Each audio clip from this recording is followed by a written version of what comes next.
श्रावण महीने की पंचमी के दिन शंकर भगवान पर जिस जिस परिवार के व्यक्ति का कांवड़ जल हमने बताया आपको, जरूरी नहीं है कि डंडा बांधकर 2 कांवड़ के जल के लोटे लेकर जाओ, आप अपने हाथ में भी 2 पात्र लेकर जा सकते हैं।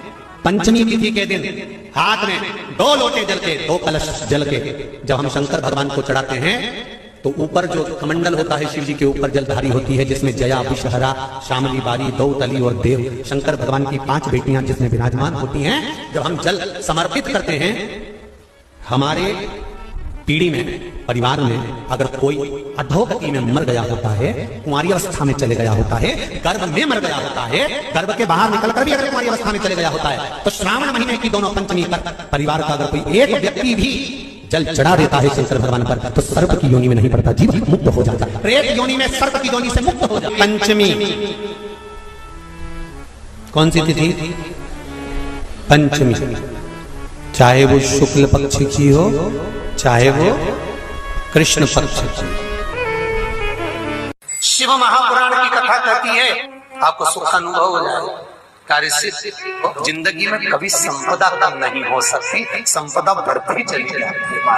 संपदा घट नहीं सकती, बढ़ेगी और घटेगी, कष्ट नहीं आ सकता, रोग बीमारी तकलीफ नहीं आ सकती। आपके लिए तो लाभदायक है, समझ लो ये कथा। शास्त्र कहता है कि जिसके घर में संपदा की कमी हो, पैसा आ ही नहीं रहा हो, सब दूर उलझ गया हो, बहुत टेंशन चल रहा हो, पंचमी तिथि के दिन गन्ने का रस जानते हो, ईख का रस, गन्ने का रस तुलसी जी के क्यारे में हाथ में लेकर 7 बार अपना नाम और गोत्र बोलकर छोड़ दो, जिंदगी में 3 साल में तो करोड़पति बनकर बैठ जाओगे, कभी लक्ष्मी की कमी नहीं आ सकती। तैयारी में बैठे रहोगे कि फिर पंचमी तिथि आए। हमारे यहाँ सांपों की पूजन कौन से दिन होती है, कौन सी तिथि में करते हैं? जम के बोलो जरा। नाग पंचमी। नाग पंचमी का मतलब क्या है? सांपों की पूजन करो।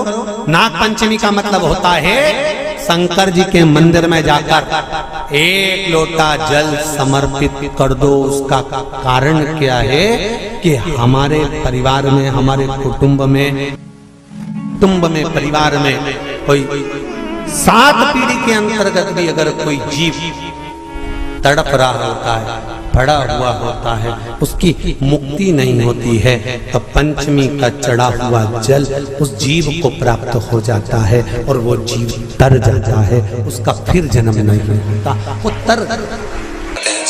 संपदा के लिए अर्थात जिसका व्यापार नहीं चलता, जिसके घर में पैसा नहीं आता, या नौकरी नहीं लग रही, या सर्विस नहीं लग रही, आप अप्लाई कर रहे हो, जगह जगह जाकर इंटरव्यू भी दे रहे हो और पैसा नहीं आता, तो उसके लिए भी प्रयास किया जाता है। पर उसके लिए यहाँ पर जो धन के लिए करते हैं, उसके लिए विष्णुपदी के लिए करते हैं। मतलब जैसे गंगा के जल में तुलसी के 11 पत्ते डाले जाते हैं और उसको किसी भी नारायण के मंदिर में, राम कृष्ण शिव, शंकर नहीं, राम कृष्ण भगवान विष्णु, दत्त आदि जितने नारायण के मंदिर हैं, उस मंदिर में किसी भी पात्र में, एक छोटे से पात्र में उसको भर कर रखी जाते हैं महाराज, उससे भी जॉब, सर्विस, नौकरी में सफलता प्राप्त हो जाती है। परंतु वो भी एकादशी को ही होता है। कुछ देर तक पात्र को रखा जाता है, फिर वही पात्र का जल किसी भी वृक्ष के नीचे डाल दिया जाता है, उससे भी नौकरी के लिए फायदा मिलता है। गंगा का जल को एकादशी और द्वादशी इन 3 तिथियों पर एक रोटी में थोड़ा सा मीठा रखकर सोमक